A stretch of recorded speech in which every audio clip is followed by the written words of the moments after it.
હિન્દુ ધર્મનો પવિત્ર તહેવાર ગણેશ મહોત્સવમાં હિન્દુ સમાજ દ્વારા ગણપતિની મૂર્તિઓનું સ્થાપન કરવામાં આવે છે. આવા સેતુ ટ્રસ્ટ આણંદ દ્વારા છેલ્લા 2 વર્ષથી ઉત્સવ મનાવો અને પર્યાવરણ બચાવો એ થીમ સાથે જ્યારે કામ કરવામાં આવ્યું હોય ત્યારે આ એક ખૂબ સરસ વિચાર છે.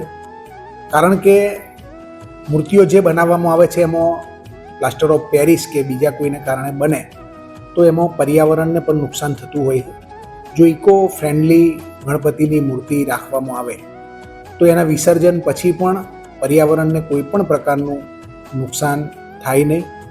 એના માટે સરસ થીમ સાથે જ્યારે સેતુ ટ્રસ્ટ જ્યારે કામ કરી રહ્યું હોય ત્યારે હું આ ટ્રસ્ટના સૌ ટ્રસ્ટીઓને ખૂબ ખૂબ અભિનંદન પાઠવું છું અને સૌ આણંદ જિલ્લાના સૌ નાગરિકોને હું વિનંતી કરું છું કે આ એક જે પ્રયાસ છે એ પ્રયાસની અંદર આપણે બધા જોડાઈએ, ઇકો ફ્રેન્ડલી ગણપતિની મૂર્તિનું સ્થાપન કરીએ અને એના દ્વારા જે કોમ્પિટિશન રાખવામાં આવે એ કોમ્પિટિશનમાં પણ ભાગ લઈ ઇનામના હકદાર બનીએ. આપ બધાને ગણપતિ મહોત્સવની હું ખૂબ ખૂબ ખૂબ શુભકામનાઓ પાઠવું છું.